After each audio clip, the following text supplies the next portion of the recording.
드림스탁 나우 시간으로 함께 넘어오셨습니다. 오늘 기업 밸류에이션 업 프로그램에 대해서 이야기를 할 건데요. 기대감에 대해서 너무 컸던 건지 아니면 실망감에 코스피 지수가 하락세로 돌아서면서 2640선까지 밀렸는데 이 이슈에 대해서 자세하게 한번 분석하는 시간 갖도록 하겠습니다. 오늘 함께 해주실 분은 기업공시연구소의 변영인 대표입니다. 대표님 안녕하세요. 네, 반갑습니다.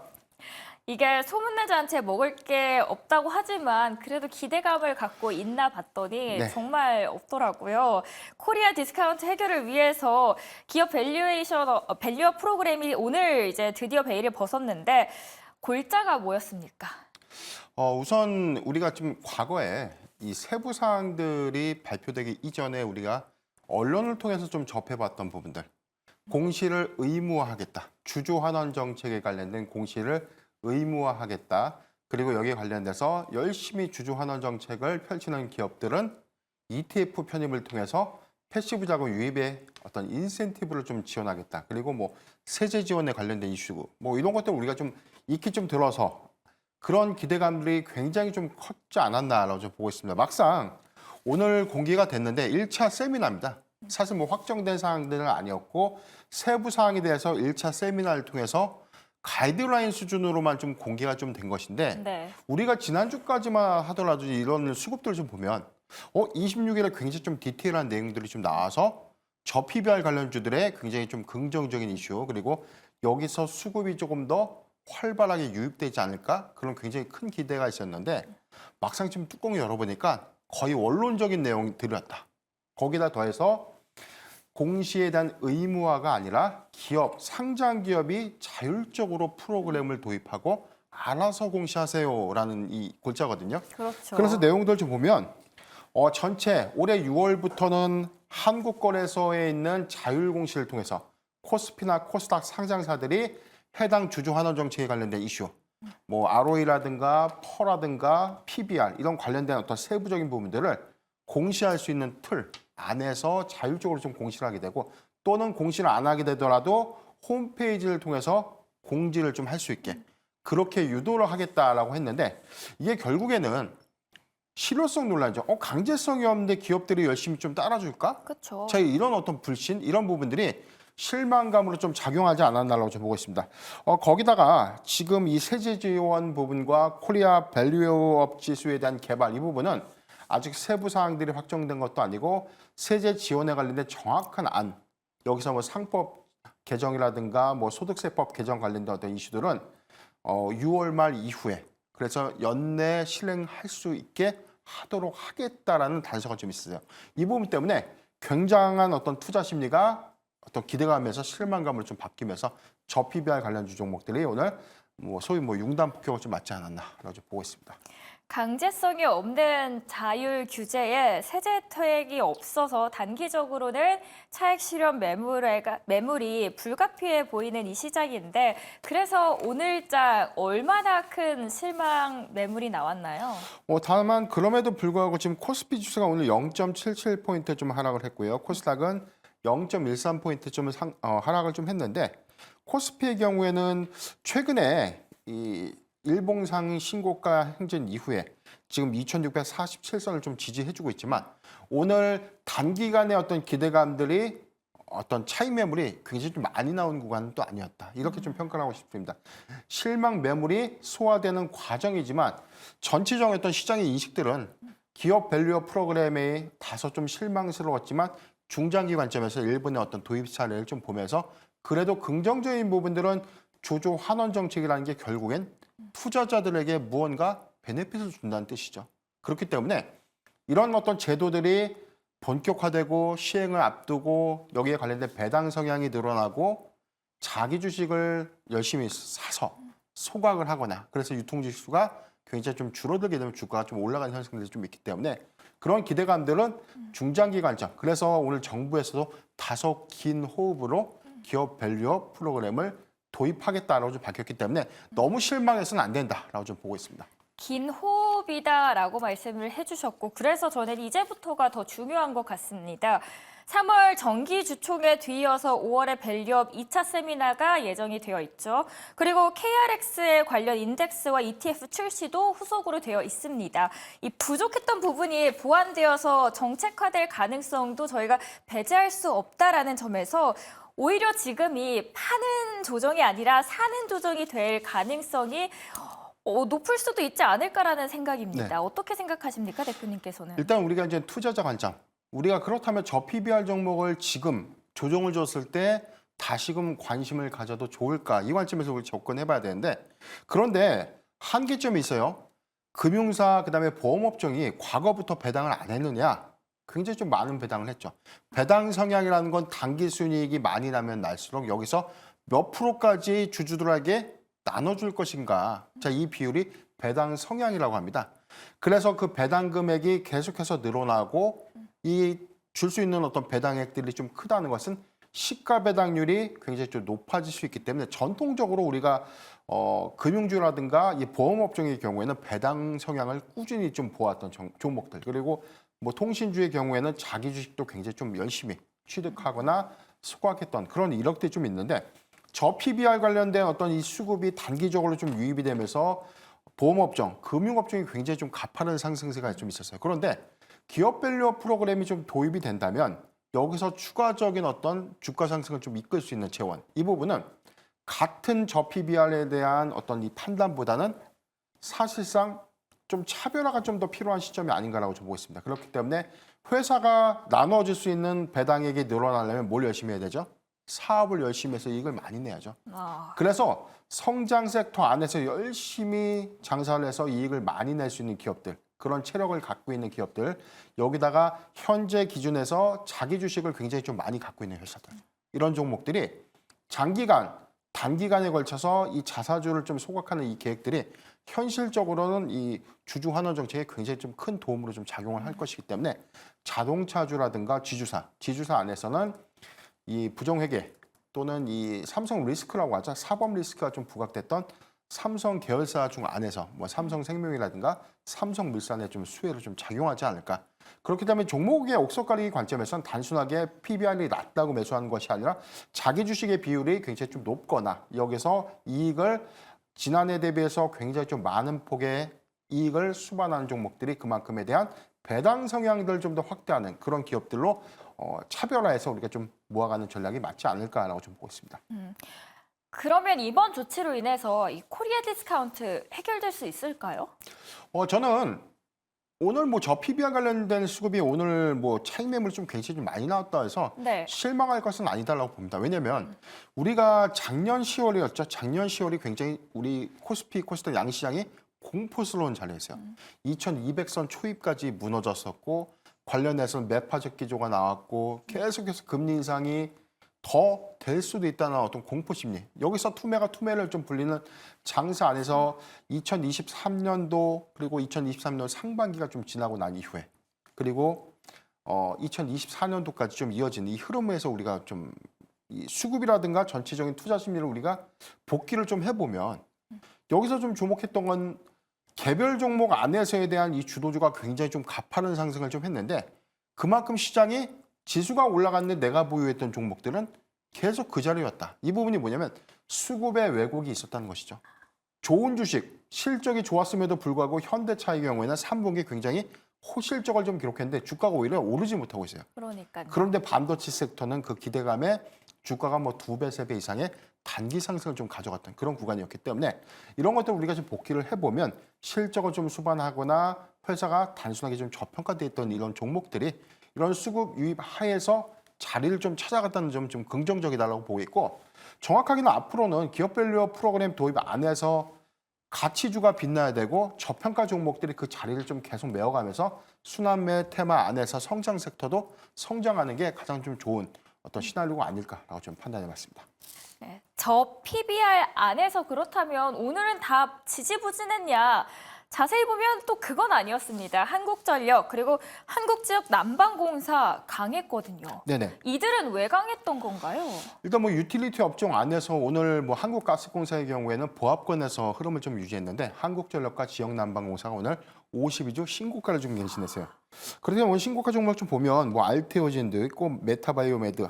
근데 여기서 눈에 띄었던 게 뭐 한국전력이라든가 지역난방공사였는데 네. 사실 유틸리티 업종이 굉장히 좀 무거웠기 때문에 이게 신고가가 나오는 게 좀 맞냐 이런 상황에서 굉장히 좀 의구심이 좀 들었다는 것이죠. 왜냐하면 정상적인 어떤 지수의 상승이라면 지수가 우상향할 때 같이 무거웠던 종목도 움직여줘야 되는데 이게 저PBR이라는 어떤 이 수급. 저는 근데 이게 테마성이라기보다는 오늘 어떤 실망 매물로 좀 작용을 했지만 공기업의 장점은 정부의 입김이 가장 강하게 먹힐 수 있는 회사죠. 그러다 보니까 그동안 정부의 눈치를 보느라 주춤했던 주주 환원 정책을 더욱더 적극적으로 좀 추진할 수 있다. 그렇기 때문에 일반 사기업보다 공기업들이 정부의 어떤 주도 하에서에 대한 주주 환원 정책이 더 특별하게 가시화될 수 있다는 어떤 기대감도 수반됐고 한국전력의 경우에는 3분기에서 4분기까지 흑자 기조를 좀 유지해줬는데 이게 유가의 어떤 하락 요인과 맞물려서 원가를 좀 더 개선시켰다는 어떤 부분이 좀 있지만 중장기 관점에서는 굉장히 적자폭이 좀 컸기 때문에 전기요금 인상이 가시화되고 이에 대한 어떤 이익이 크게 개선된다면 그만큼 주주 환원 정책을 통해서 굉장히 많은 가치를 투자자들에게 또 배분할 수 있지 않을까라는 어떤 기대감 이 부분이 오늘 상승의 원인이 아닐까라고 보고 있습니다. 네, 공기업 정책적으로 많은 영향을 받을 수밖에 없는 구조죠. 그렇다면 저 PBR 안에서 지금 이렇게 지지부진할 때는 어디를 봐야 되나요? 저는 저 PBR 관련주 안에서에 대한 이 조정, 이 흐름은 사실 우리가 뭐 유틸리티 업종에 대한 이 부분은 사실 긍정적인 이슈는 전 맞다. 다만 우리가 한국전력이 그동안 주가를 그동안 왜 올라가지 못했는지에 대한 원인 이 부분을 보면 전기요금이라는 이 만성 적자의 틀 이 부분이 사실 정부가 쉽게 이익 개선을 하기 위하면 전기요금 올리면 됩니다. 그런데 그렇죠. 이게 국민의 밀접한 생활과 여기에 물가와 연동될 수 있는 어떤 가장 중요한 요소이기 때문에 쉽게 결정할 수 있는 사안이 아니었기 때문에 그동안 동결 위주로 좀 갔던 것인데 그래서 유틸리티 업종은 조금 더 수익 개선에 대한 방향성을 좀 더 보고 접근해야 된다고 보고 있고 저는 보험업종이라든가 금융사보다는 지금 우리가 성장 섹터와 좀 맞물려 봤을 때 PBR이 좀 더 낮으면서 주주 환원 정책에 대한 어떤 가시화 부분이 좀 클 수 있는 업종. 그래서 삼성 계열사, 그래서 저는 삼성생명과 삼성물산을 좀 주시하고 있습니다. 삼성생명의 경우에는 좀 발행 주식의 10.4%가 자기 주식을 좀 보유하고 있기 때문에 전통적인 어떤 배당 성향 안에서 추가적인 배당이 확대되거나 여기에 관련해서 자사주에 대한 이 단기 또는 중기가에 걸친 어떤 이 소각 관련된 이슈 이 부분들이 추가적인 상승을 좀 유도할 수 있고 삼성물산의 경우에는 굉장히 좀 사업단 안에서 많은 사업을 하고 있어요.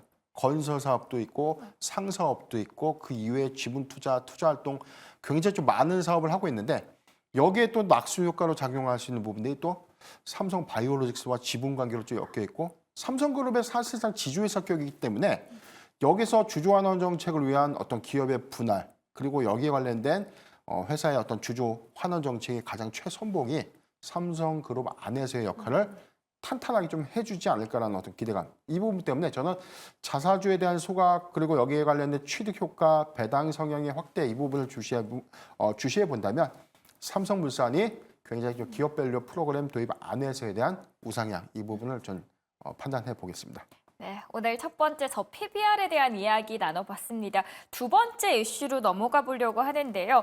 AI 키워드가 주목되고 있는데 또 하나의 이슈가 떠올랐습니다. 삼성전자가 세계 최대 이동통신 전시회죠. MWC 2024에서 AI를 중심으로 한 다양한 기술들을 선보였습니다. 그리고 그 안에서 가장 주목받았던 기술 중 하나가 갤럭시 링 실물을 처음으로 공개했죠. 네네. 일단 그 언팩 행사에서 영상으로만 좀 구현됐기 때문에 이게 어떤 역할을 하는 건지 그래서 저도 좀 궁금했어요. 이게 전화를 받을 수 있는 워치인가라고 했더니 이게 웨어러블 디바이스 역할도 하면서 뭐 통화라든가 이런 것들을 좀 수행하는. 근데 이게 기술 고도화 관점에선 웨어러블 디바이스가 단순하게 사람에 대한 어떤 이 심박수라든가 건강 상태를 좀 체크하는 것을 넘어서 저는 여기서 좀 더 좀 발전이 좀 된다면 AI와 결합돼서 이게 사실 제가 뭐 미래 산업에 대한 확장을 좀 해봤을 때 네. 우리가 안경을 쓰고 갔는데 이 링과 좀 연결이 돼서 지형 지묘를 보고 여기 관련된 정보를 눈으로도 직접 확인해 볼 수 있는 그래서 손 안에 우리가 좀 도입할 수 있는 컴퓨터 이렇게 좀 발전할 수 있는 가능성이 좀 크지 않을까라고 좀 생각을 좀 해봤는데 어찌됐든 간에 이 갤럭시 링의 어떤 출시 기대감들이 실물 영상 안에서 실질적으로 어떤 실물 디자인 공개가 좀 됐고 여기서 올해 연내 시판에 대한 어떤 기대감들이 관련주의 어떤 수급으로 좀 유입이 됐고 여기에 뭐 더해서 지금 로봇이라든가 AI 디바이스 그리고 AI 그다음에 UAM 관련된 어떤 신기술이 공개되거나 시연될 수 있다. 이 부분이 제2의 CES 여기 관련된 모멘텀으로 좀 더 이어지지 않을까라고 좀 보고 있기 때문에 관련한 어떤 신기술 공개 그리고 이 일정 안에서 지속해서 나올 수 있는 어떤 이슈나 뉴스들을 주목해 볼 필요가 있지 않을까라고 좀 보고 있습니다. 네, 이날 공개된 갤럭시 링 블랙, 골드, 실버 세 가지고요. 그리고 색상마다도 9가지 사이즈가 나온다고 합니다. 그렇다면 이 관련 주들 우리가 안 살펴볼 수 없을 것 같은데 이 안에서는 어떤 기업들을 살펴봐야 될까요? 오늘 반도체 섹터 안에서는 사실 HBM 반도체의 흐름도 굉장히 좀 좋았습니다. 여기서는 뭐 반도체 관련된 이 세제지원 관련된 인센티브 방안 이 부분이 기대감을 좀 작용을 하면서 오늘 한미 반도체가 52주 신고가를 좀 썼었고요. 여기서 최근에 뉴로모픽이라고 해서 AI의 이 두뇌라고 불리는 이 컴퓨팅 랩에 관련된 어떤 기술, 이 기술 기대감들이 단기적 수급을 지속해서 유입시키는 효과가 아닌가 좀 싶습니다. 오늘 자람 테크놀로지, 뭐 뉴플렉스, AD 테크놀로지, 가온 칩스라든가 인텍 플러스에 대한 흐름들이 지속해서 최근 어떤 수급 유입을 통해서 주가 좀 상승하는 모습들을 좀 보여주고 있고 갤럭시 링 관련주 안에서는 인터플렉스 그리고 지니틱스, 드림텍 이런 종목들이 오늘 시초에는 좀 강했지만 장 후반에 어떤 주가 입위는 조금 더 달라지면서 일부 차익 매물을 좀 되돌리는 그런 흐름들 좀 보여줬지만 오늘 지니텍스가 좀 상대적으로 좀 강한 흐름을 좀 보여주지 않았나라고 보고 있습니다. AI 반도체 내에서도 뭐 인텍플레스, 자람 테크놀로지, 뉴플렉스, AD 테크놀로지, 그리고 가온칩스, 갤럭시, 링 관련주 안에서는 지니틱스, 드림텍 너무 많은 기업들을 언급을 해주셨단 말이죠. 제가 항상 드리는 질문이지만 이 안에서는 최선호주 어떻게 되십니까? 지금 차트상에 대한 흐름들 좀 볼 때 저는 인터플렉스라는 종목을 좀 보고 있는데 오늘 증권사 리포트도 굉장히 좀 우호적인 어떤 리포트로 좀 공개가 좀 됐었고요. 이 회사는 연성 인쇄 회로 기판을 좀 만드는 회사입니다. 연성 인쇄 회로 기판이 뭐냐면 우리가 인쇄 회로 기판이 이 컴퓨터나 이런 전자제품을 좀 뜯으면 딱딱한 기판에 용접이 좀 돼 있는 그런 걸 우리가 이제 기판이라고 하죠. 네. 연성 인쇄 회로 기판은 뭐냐면 이렇게 휘어지는 기판이에요. 그래서 이렇게 돌돌돌 말리기도 하고 접히기도 하고 그래서 휘어지는 기판을 FPCB라고 불리고 있는데 이 FPCB를 만드는 회사가 바로 인터플렉스입니다. 그래서 갤럭시 링을 우리가 조금 이 제품에 대한 분해도를 우리가 예상을 해보면 당연히 둥근 타입의 인쇄 회로 기판이 탑재가 되어야 되는 이슈가 있기 때문에 여기에 인터플렉스가 탑재될 가능성이 좀 크다라는 어떤 기대감들이 좀 부각되고 있는 상태입니다. 전량 삼성전자와 삼성 디스플레이 향해 좀 공급을 하고 있는데 지금 현재 갤럭시 S24 출시 이후에 울트라 모델 안에 들어오는 S펜에도 이 연성회로 기판 FPCB가 좀 탑재되고 있습니다. 그래서 올해 AI폰 개화에 따라서 판매량이 좀 증가된다면 이 회로 기판에 대한 이 탑재량이 좀 증가되면서 올해 상반기 실적 개선이 좀 예상되고 있고요. 다만 2023년도 연간 실적은 매출액이 1%좀 감소됐고 이익이 17%좀 감소했지만 하반기에 손실폭을 좀 만회했고 이익폭을 좀 확대시켰다는 관점에서는 올해 상반기 실적이 좀 더 기대되는 상황입니다. 증권사 리포트 안에서 1분기 전망치를 좀 나왔는데 올해 매출액이 9.5% 정도 좀 증가되면서 1분기 매출액 1,224억 원을 좀 예상을 했고 영업이익 768% 증가한 93억 원을 좀 예측을 했는데 여기서 관련된 어떤 흐름들이 전체 268억 원에 대한 매출이 1분기 안에 93억이라는 것은 올해 굉장히 좀 많은 폭의 이익 개선을 수반할 수 있다. 그렇기 때문에 갤럭시 링 출시된 또 다른 모멘텀들이 좀 더 부각된다면 인터플렉스의 어떤 주가 상승 여력은 충분하지 않을까라고 좀 판단해봤습니다. 네. 인텍 플러스에 대한 이야기 나눠주셨고요. 그리고 또 하나가 핫한 이슈죠. 알테오젠. 왜 이렇게 강한 거고 어떻게 대응을 하면 좋을까요? 알테오젠의 경우에도 오늘 신고가 안에서 오늘 15만 6,600원 전체적인 주가 흐름 잠깐 보면요. 와, 19.36%. 예, 오늘 최고가가 16만 1,700원. 지금 최고가 안에서는 23.2%까지 상승을 했다가 지금 장 막판에 일부 차익 매물을 좀 소화하면서 15만 6,600원. 알테오젠이 머크에 대한 반독점을 독점 계약 형태로 좀 더 바꾸면서 제가 지난주 금요일 날 공교롭게도 주상전화 시간에서도 이 종목에 대해서 우리가 브리핑을 좀 했었거든요, 제가.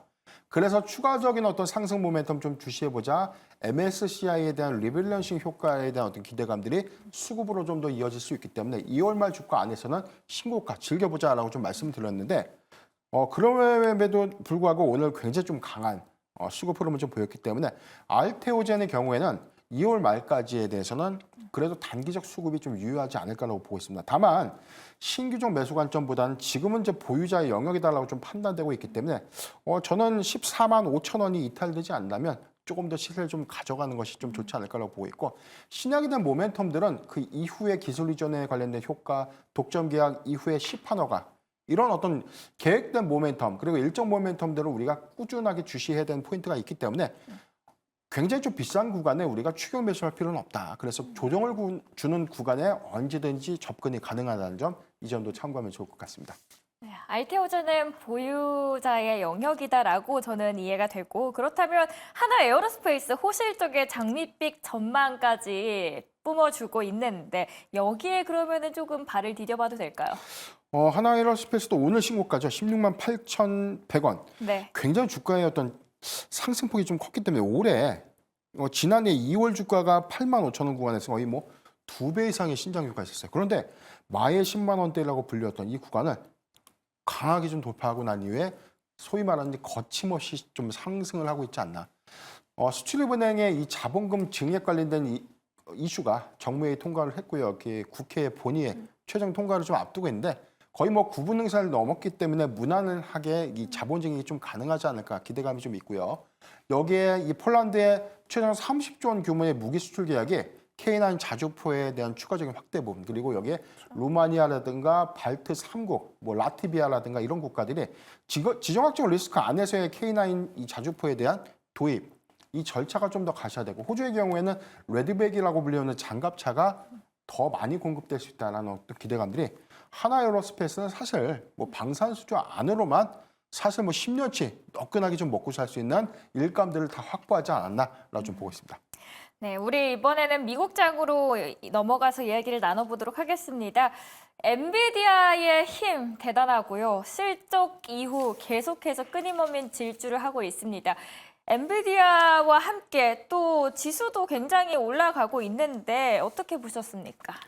일단 엔비디아가 지금 시총 2조 달러 2조 달러죠. 2조 달러 돌파하고 난 이후에 장중 일부 차익 매물을 좀 소화하는 과정 안에서 2조 달러 좀 살짝 좀 내려온 형국인데 지금 AI 칩에 대한 어떤 시장 계획을 보면 우리가 3분기 지난해 3분기 엔비디아 실적 기조 때 낙폭이 좀 더 있었던 것들을 우리가 좀 복기를 좀 해보면 당시 엔비디아는 변한 게 없었어요. 월간은 172억 달러 4분기 실적 시장 컨센서를 좀 내놨고 엔비디아의 가이던스로 200억 달러를 좀 제시했기 때문에 이 갭이 있었는데 막상 4분기 실적이 221억 달러는 가이던스를 크게 좀 상회했던 호실적을 좀 냈었고요. 이번 1분기 실적도 240억 달러라는 가이던스를 좀 제시했기 때문에 자신감의 표출, 저는 이 부분은 긍정적인 흐름이 아닌가라고 좀 보고 있기 때문에 일단 목표 주가 안에서 소위 말하는 뭐 대장이 사실 시장을 좀 주도한다는 관점 안에서는 미국 증시가 단기간에 과열 양상 그리고 여기에 관련된 어떤 조정의 빌미 안에서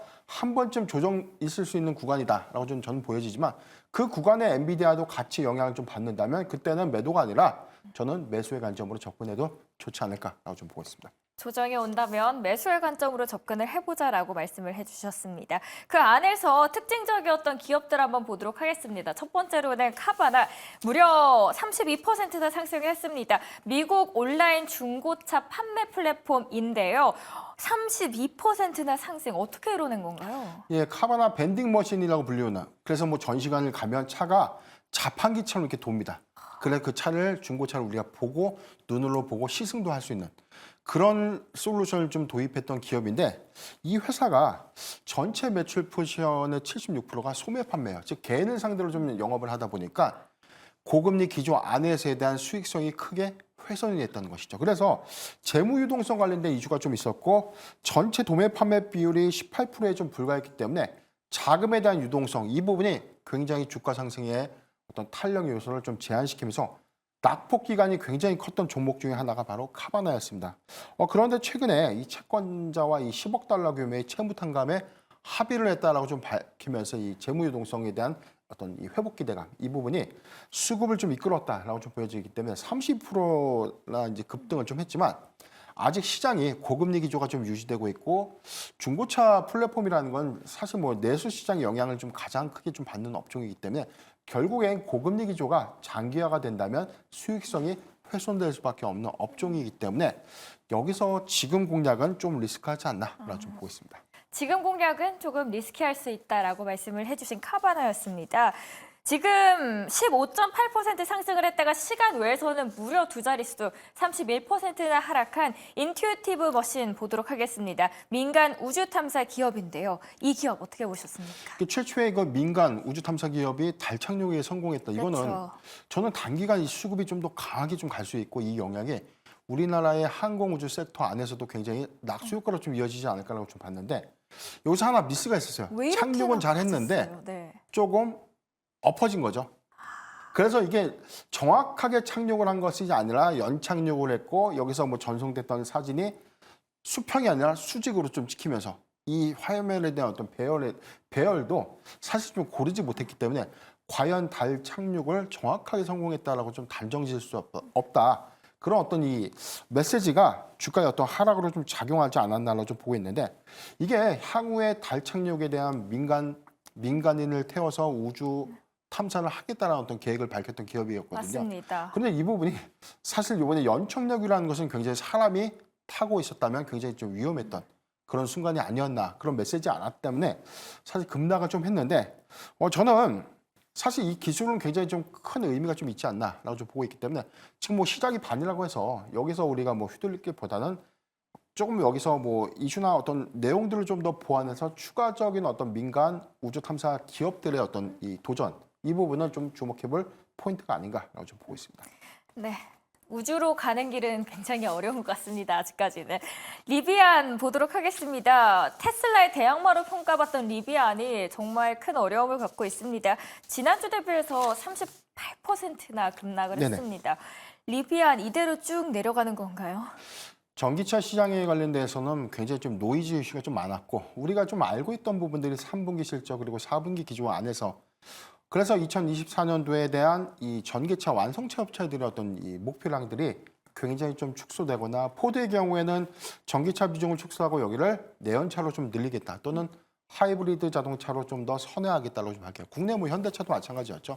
그런데 테슬라의 경우에는 양산 목표를 전년 동기 수준보다는 조금 소폭 좀 상향해서 좀 유지를 하겠다고 밝혔는데 그럼에도 불구하고 지금 자동차가 많이 팔리지 않는다. 이 부분은 고금리 기조에 대한 어떤 여파보다는 보조금 정책에 관련된 이슈가 가장 크지 않을까라고 보고 있습니다. 그렇기 때문에 유럽에서 보조금을 대폭 축소하거나 폐지하고 있고 중국에서 만들어진 이 중국산 부품들 안에서 탑재됐던 부분들을 보조금 정책을 좀 폐지하는 그런 영향들. 이 부분이 글로벌 전기차에 대한 공급, 여기에 어떤 수요 둔화에 관련된 이슈로 좀 작용하지 않았나라고 보고 있고 리비안의 경우에는 UBS가 투자 등급을 2단계나 좀 하향했고 뭐 지난주 금요일의 경우에는 JP모건이 투자 의견을 중립에서 비중 축소로 좀 더 하향시키면서 투자 심리가 위축이 됐고 여기에 관련된 뭐 인도량에 관련된 이슈가 좀 있었어요.